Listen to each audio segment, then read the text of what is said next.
When my wife betrayed me, my mother took her side because she saw in her the unborn girl she never had. So, last night, my wife of 9 years and I decided to have a relaxed evening. After dinner, she went to the den to watch her programs while I alternated between watching the Spurs game and handling some chores I had planned. Next thing I knew, she had 2 bottles of wine out and finished them.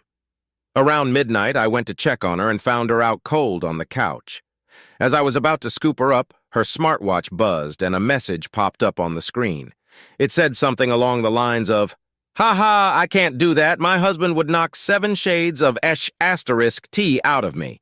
I wondered what that was all about, so I pressed on it and saw it was a conversation between my wife and a friend of mine. Now, I wouldn't say this guy is a close friend, but he's someone I've played 5-a-side soccer with for years, drank with, and have known since we were teenagers.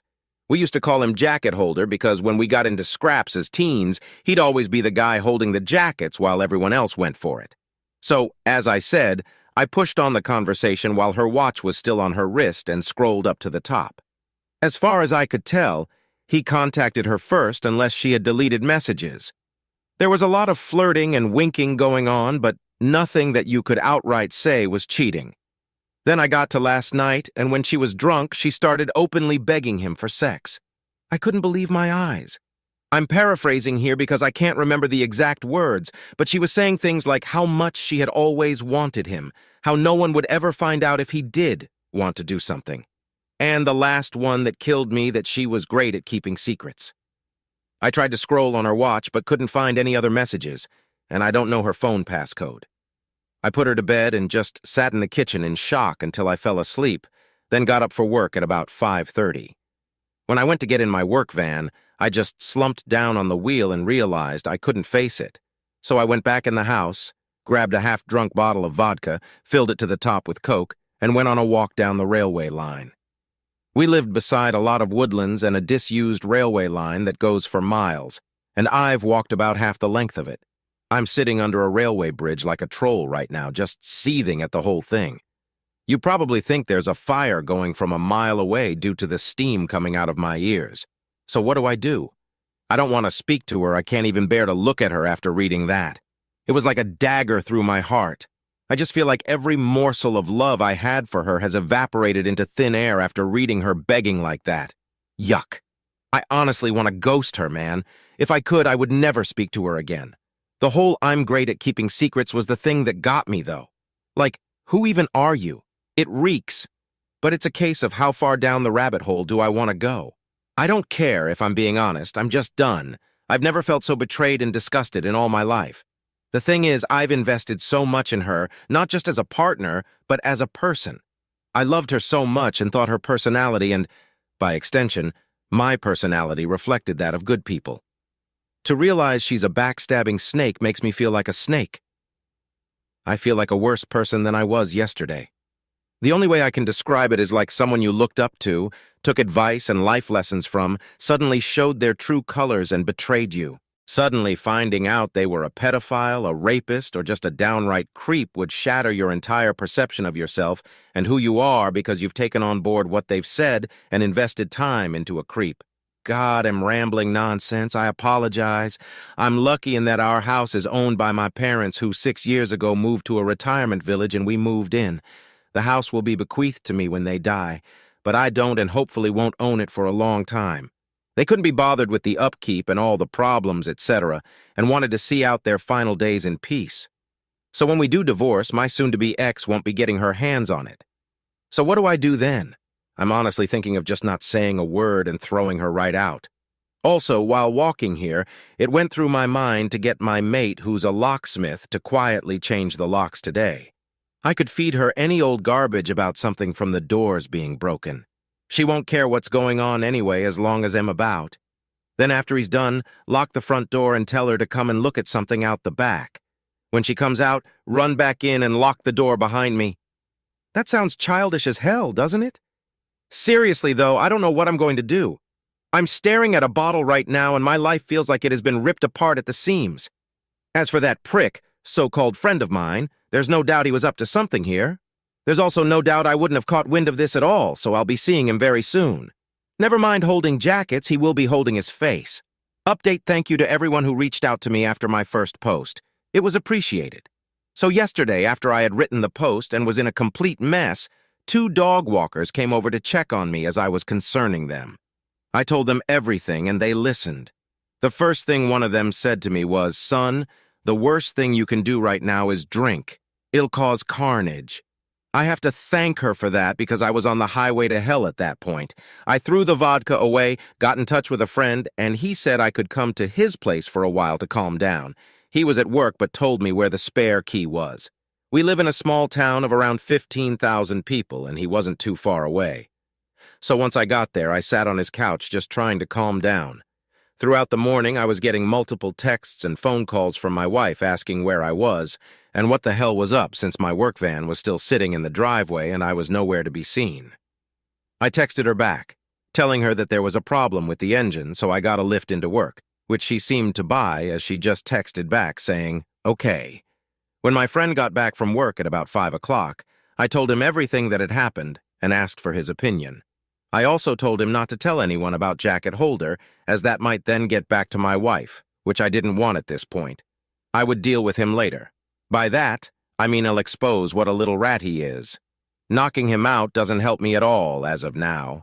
As an aside to the people saying he had done nothing wrong, he messaged my wife first. He was being extremely flirty. What the hell is he even playing at messaging my wife in the first place? He only knows her in passing from afar. Look, I've got no problem with 2 adults conversing with each other, but they hardly knew each other, and it was flirty from the start as far as I could tell. I think they've seen each other while out and about, and it's gotten flirty then. So my friend convinced me to try and keep a low profile and see what I could dig up. But at the same time, speak to a lawyer and get the ball rolling in terms of finding out my options, which I have done today. He took me home around 7 p.m., and I was honestly dead on my feet by that point. I think the adrenaline pumping the entire day, then suddenly stopping knocks it right out of you, so I was extremely tired when I got home. The second I walked through the door, I knew something was up as my wife was on me right away, asking me all sorts of questions about work. I asked her why she even cared. She said that I'd left my big flask and lunch bag in the front passenger side seat of my van and something's been up today. She could feel it. I was about to lie, but I was just too tired.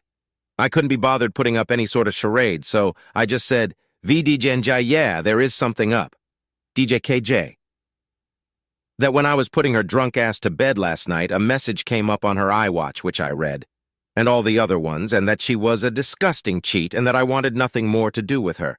Her demeanor went from an arms-crossed person in power to a scared little girl within about a second. Great at keeping secrets and begging that little rat for sex, huh? Yep. Read it all. She started sobbing and I walked away and upstairs into the shower. When I got out, she was sitting on the top stair, still crying, and the excuses started right away: how she was drunk, vulnerable, had never done anything like that before, how he had messaged her first, and it didn't mean anything. She was never going to go through with it. Pretty much everything that everyone on here was saying she would say, like she had the playbook out. The only thing she didn't do was try and blame me. She probably knew I would have thrown her right out the door if she had tried that. I told her that I wanted a divorce and her out of the house within a month. Also told her that she was moving to the spare room. I've been pretty much ignoring her ever since, just scowling at her and shaking my head when she starts waffling nonsense. I don't want to hear it. She slept in the spare room last night, and I haven't spoken to or texted with her at all today. If I'm lucky, maybe she'll be gone when I get back from work, but my luck's not that good, I suppose. On getting her out, though, I was telling my parents what was happening, and my mother was adamant that I wasn't throwing her out onto the streets. She and my mother are close and always have been. We'd have been together 11 years in December. My mother was saying she made a mistake and that we should sort it out like adults, that we've been through too much together, and that she didn't actually do anything, it was just words. She completely took her side over mine. I couldn't believe it. Could this be happening? Do I have no right to ask her to leave if my mother is against it? It's going to be my house when my parents pass, and I did nothing wrong, so I'm not leaving. It's probably going to turn into a War of the Roses Part 2. I managed to get myself an appointment with a divorce lawyer for next week, so I'll be going to that to discuss my options. Until then, I'm just going to ignore my soon-to-be ex-wife. I guess I know she's probably not going to admit anything else now. I'll never know if she was a really good liar or if she was just talking to him to get him on her side for an affair. Anyways, sorry about the delay in the update. Just got the chance to write it now as I'm finishing work. Well, back to the funhouse, I guess. Update. Hi, I thought I'd give an update since a lot of people have been personal messaging me asking for one. It's now been 30 days since I found out my wife was trying to cheat on me with my friend, and the situation has become hellish. I gave her a month to get out, and she's been sleeping in the spare room, but it's clear now she doesn't have any intention of leaving after she got in my mother's ear. She doesn't have anywhere to go at any rate, but that's not my problem. I've seen my divorce lawyer multiple times, and am now in the process of drawing up a divorce petition and having my wife served with divorce papers. I've also opened my own bank account and taken 50% of the balance from our shared account. The atmosphere around the house has been weird, to say the least. The living room has turned into a no-man's land where no one frequents as we both spend the majority of our time in our rooms. I've also intentionally been working late a lot so I don't have to interact with her much. I had been completely ignoring her, but after reading about the 180, I have started implementing that and been civil if a little cold towards her.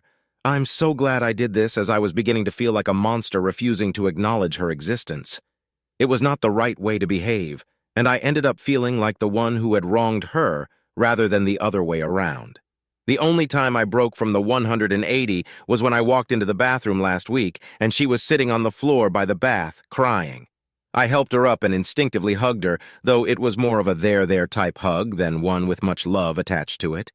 The sad thing is that I'm so suspicious of her now that I wouldn't put it past her to be waiting for me to come in so she could put on a performance.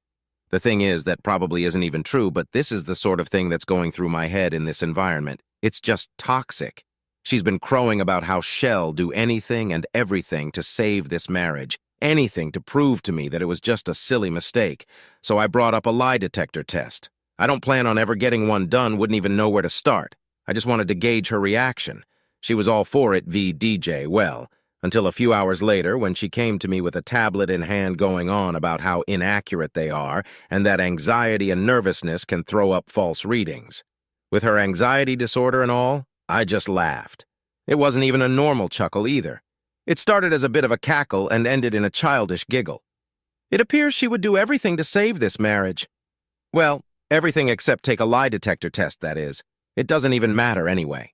I meant what I said in my original post. Every morsel of love I had for her dissipated into the atmosphere after I read her say those horrible things. I don't see her as my true love anymore, the person I could tell anything to and would trust with my life. I just see trash. Trash that needs to be taken out before it stinks the place up. Jacket Holder has been the talk of the town since I exposed him to our friend group a few weeks back. It's safe to say he has no friends left among us and has been completely ostracized. I tried phoning him a few times, but he refused to answer and then blocked my number. That little rat. I hope it was worth it. I've spoken to my mother multiple times about this, and during a heated argument, I asked her why she was taking my wife's side. Like, was there something she wasn't telling me here? What was she expecting us to do live like roommates, go on like nothing happened? It's ridiculous. She said she has always seen my wife as the daughter she never had but always wanted. My mother had a stillborn daughter before I was born, and it has haunted her, so she latched onto my wife and has done since we got together. As I said previously, they have a close bond. Fact, my wife doesn't have any family and only a few friends who have their own busy lives and families means if I threw her out, she would be all alone, and my mom thinks that's unacceptable, especially during a pandemic. She tried to get me to come to a compromise, saying that in 5 or 6 months we should look at it again and see where we are mentally, and is pushing me to try couples counseling before I throw in the towel. I'm not doing that. The thought of being in the same house as my wife over Christmas makes me feel ill. She'll want to do it right as she does every year, and it'll be a complete show. My dad, God love him, has never been much of a talker, never up nor down, just always there. He's a quiet, proud, but timid man, and my mother's word has always been the one that matters in our house. People on here have been telling me that I'm selfish and spoiled as it's not my house, and I have no right to make demands, but it's now a case of my wife or me for my parents. If worst comes to worst, I'm ready to walk out the door and never come back to this house. I have to be able to look at myself in the mirror with some semblance of self-respect, and someone has to keep their word in this debacle. If I do leave, my friend has said I can stay with him for a few weeks or so until I get myself sorted. If I do walk out that door, though, I'm done with my parents. I'll never speak to them again in my life. They'll probably see it as me giving up on them, me walking away without trying to at least have a go at fixing things first. I see it as them choosing someone who broke my heart over me. Like, what will be the logistics of this once I'm gone? Just her staying there by herself, my mother and father looking after a backstabber while their flesh and blood goes off alone. A little more info on the house. My parents let us move in 2 years after our wedding. It was an apparent belated wedding gift, although that was just the chatter from them at the time. They were always planning on moving out and moving us in. I've spent thousands on it over the years, but that's neither here nor there. I have fantasies of leaving this all behind, going somewhere new and starting again, but I don't have anywhere else to go. I've lived in this town all my life. It's all I know. Am I being too harsh here? I'm literally ready to slingshot my parents right out of my life, but I feel so torn.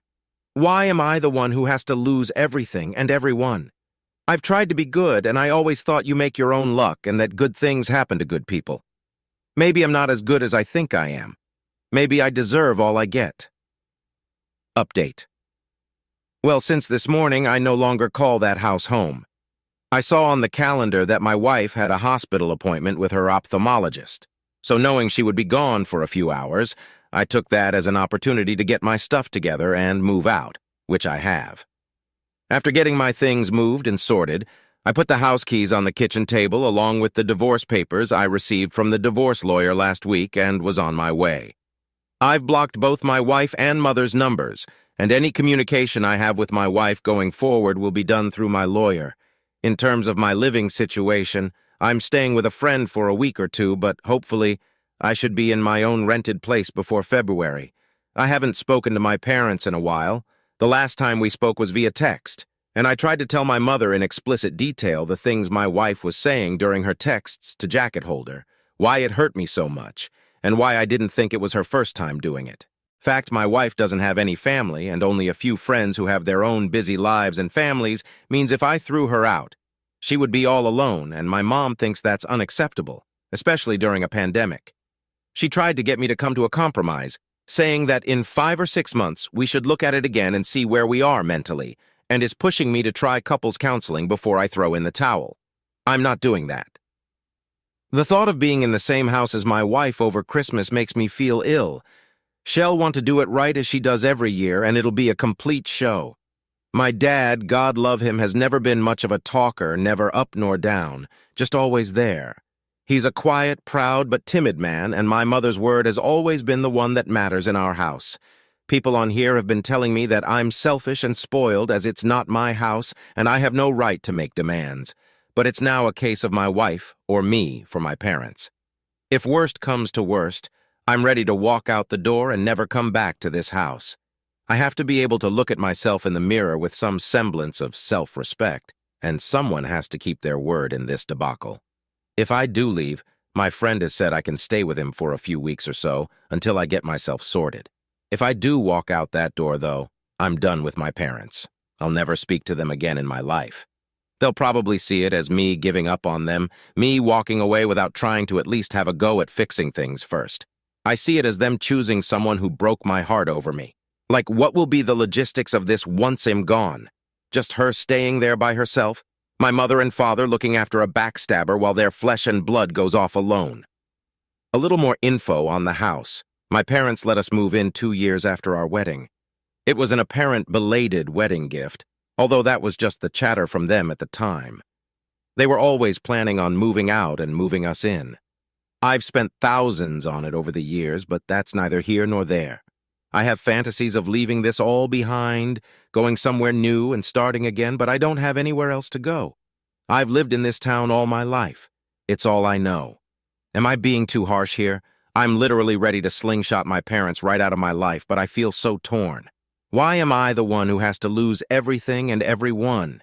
I've tried to be good, and I always thought you make your own luck and that good things happen to good people. Maybe I'm not as good as I think I am.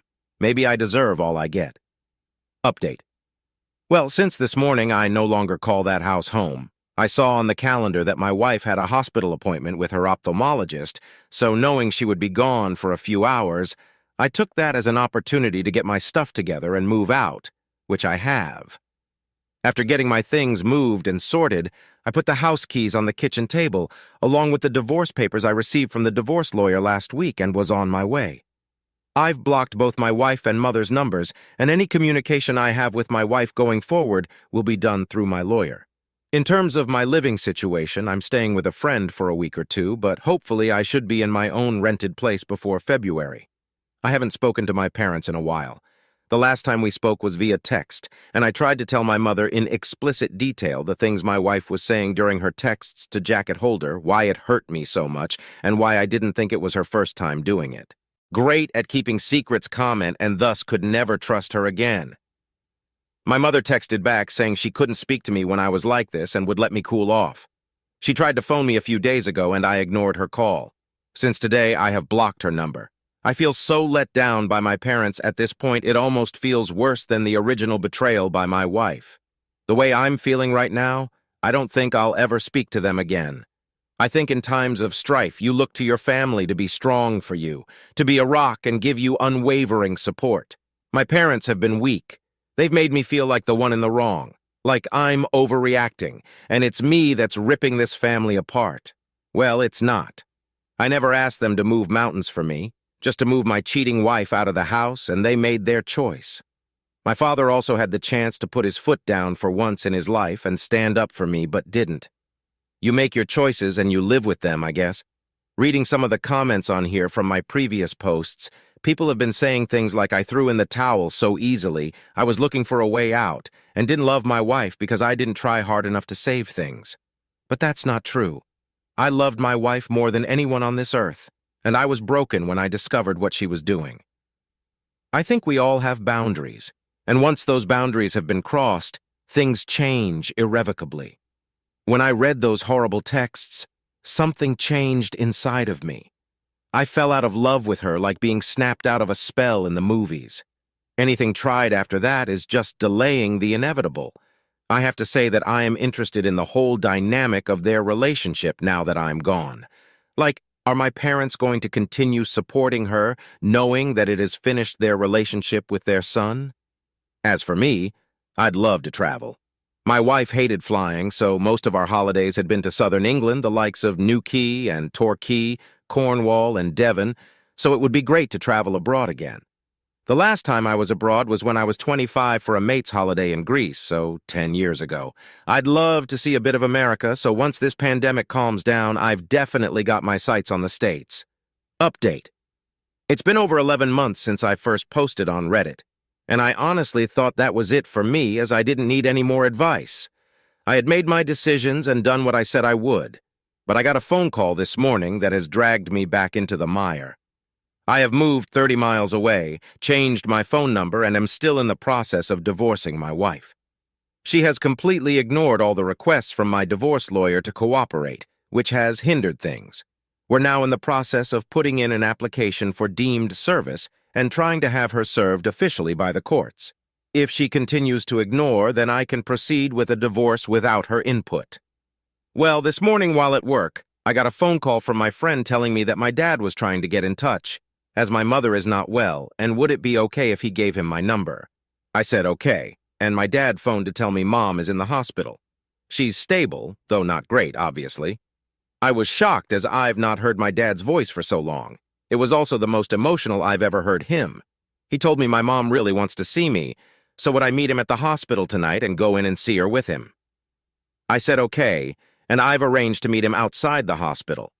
I ended up going home from work as I couldn't concentrate and am climbing the walls. Here wondering if I've made the right decision, wondering if I'm about to get dragged back into this show that I walked away from. I've never felt so nervous in my life, and the lack of control I have over the situation has set my mind spiraling in lots of different directions. I feel like I'm walking into a burning building blindfolded with no idea where the exits are. Why does she want to speak to me now? Has she had a change of heart? Unless she's also had a personality transplant while in there, I find that unlikely. Will my wife be there? I have no interest in ever seeing her again. I'm still angry about what transpired with them and the way they took my cheating wife's side over mine. I've been going back and forth in my head about going at all, but I will go. I was also thinking about seeing if she wanted to speak over the phone instead, but not sure if she would do that or even if she's well enough.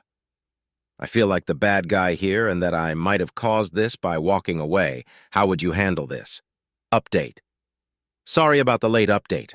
I've spent the last few days trying to digest what happened and how I feel, so I did end up going to the hospital on Wednesday night after much toing and froing. I was genuinely about to back out at the last minute as I felt my resolve crashing, but I needed some closure and knew that I wouldn't forgive myself if I didn't go and something happened. When I drove into the hospital car park, I had this surreal feeling of paranoia and was half expecting my wife to jump out from behind a bush or something. I met my dad at the entrance, and it was pretty awkward as he tried to hug me, and I said no. I then said if my wife is here in any way, shape, or form, then I'm about turning and out the door.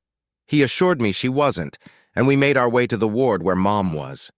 When I saw my mother, I got the fright of my life as she looked like she had been in the wars. Never have I seen her look so frail. She's got an extreme black eye, also a lot of bruising and purple and yellow down one side of her face. She took a serious fall, broke 2 ribs, shattered her elbow, and banged one side of her head face on the ground, so elbow, ribs, then head in that order as she went down. She looked zombified but perked up when she saw me. She told me how much she's missed me, and that she wasn't sure she'd ever see me again. I told her if she had really wanted to get a hold of me, she could have done. We spoke for a bit about what exactly had happened, and how she was down for a few hours before my dad found her. Also that she was determined to get back to normal and mend bridges with me. I brought up my wife and that I had been pushing for a divorce, but she was either ignoring the letters or wasn't getting them, so I asked if she's still in the house. Mom admitted she was, and Dad started to look uncomfortable. I just looked away in disgust. Mom started saying how lost my wife is without me and that she's not in a good way. I knew then that nothing would change. She's not had an epiphany or seen things from a new perspective. She just wants the status quo back. She said that the house is my home and always will be. But I told her I don't want it. It means nothing to me anymore, and all it holds are bad memories. I stayed for under an hour all in all. When I left, I said if I want to get in contact, I will. But don't be waiting over the phone for me to call, as you might be waiting a while.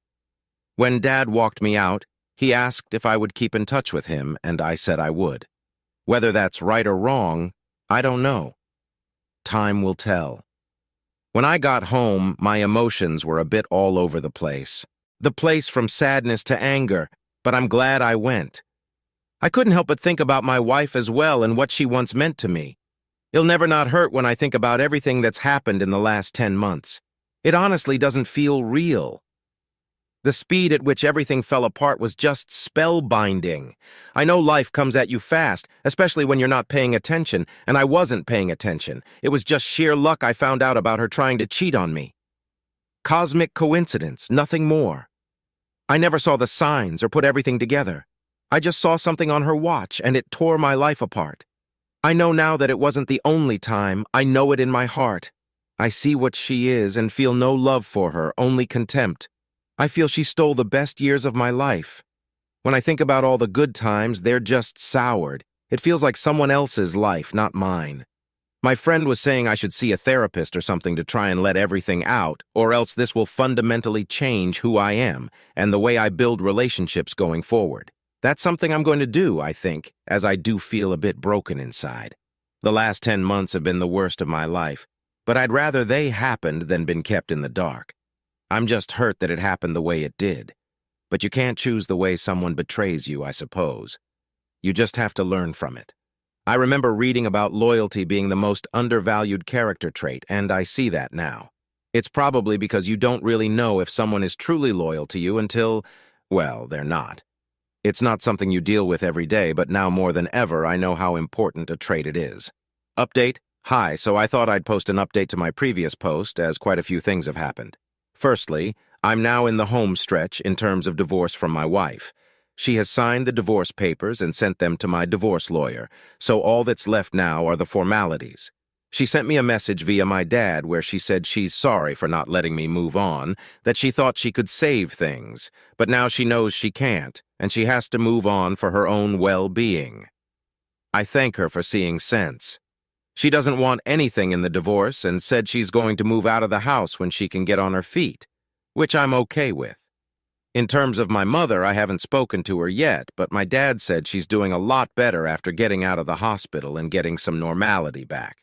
I don't know how things will pan out with them, but I've said that if the house is going to be mine, then I want them to put it into my name now to give me some security. Then we can start trying to build bridges. We'll see how that goes. My biggest battles ahead are in my head and trying to get over everything that has happened.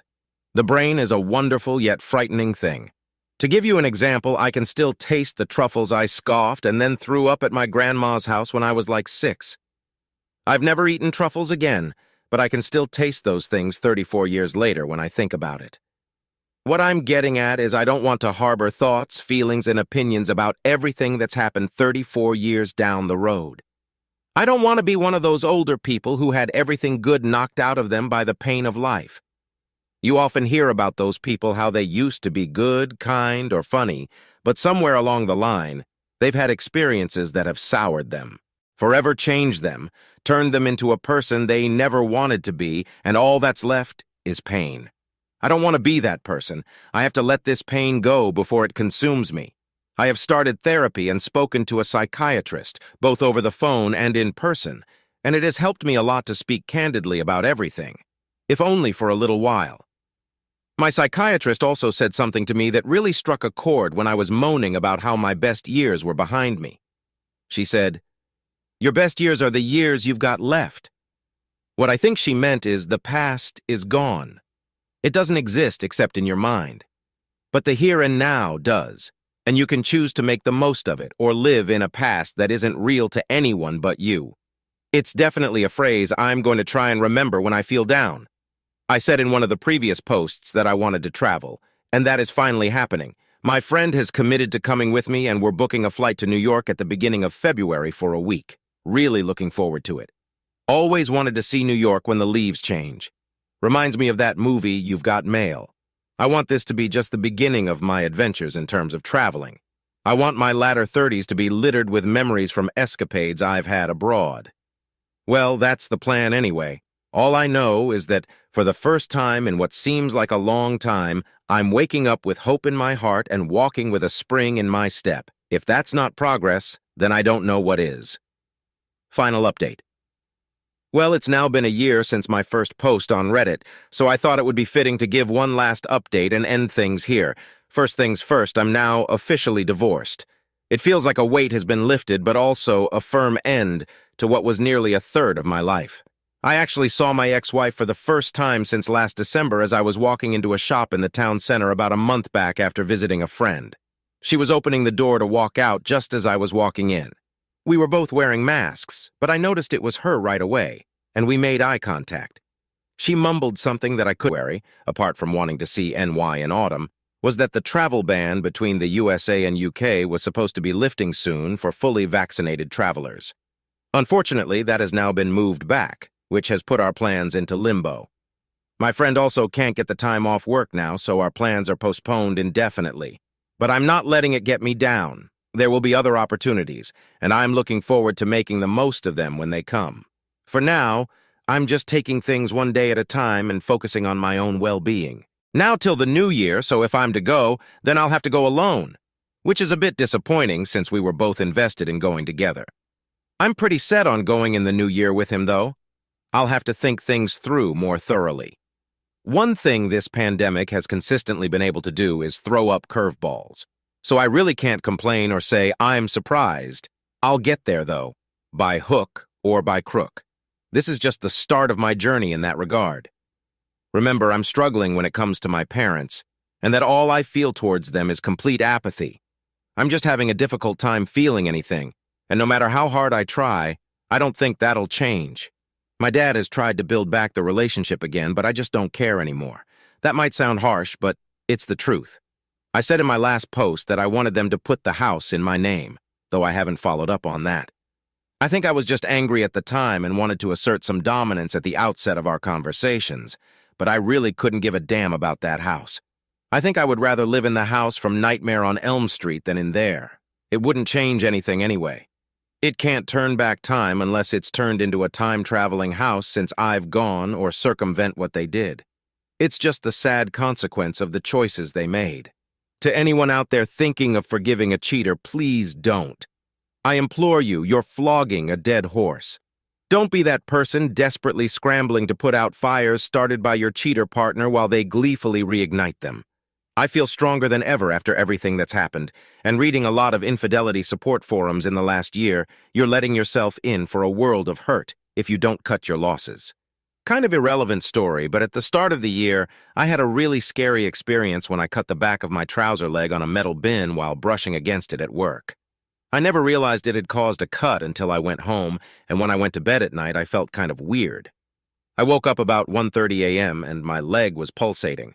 I felt deathly ill, was seeing double, dizzy, and was alternating between a severe fever and chills. I understood right away it could be sepsis. So I phoned an ambulance, which they said was going to be 3 hours plus, as it was a Friday night at the height of COVID. And my thoughts were doing light-speed laps around my head while I was hyperventilating like crazy. Do you know the only thing that calmed me down when I was freaking out? I accepted that I was possibly going to die, and then for some reason, I just didn't feel afraid anymore. I don't know if it was the whole accepting fate state of mind, but when I accepted that it might be over, it took all the permutations out of the equation, and everything became very simple and calm. I've been thinking about it a lot lately, and when I think about cheating and betrayal, I feel very similar. You have to accept that what you had is over. It's long gone.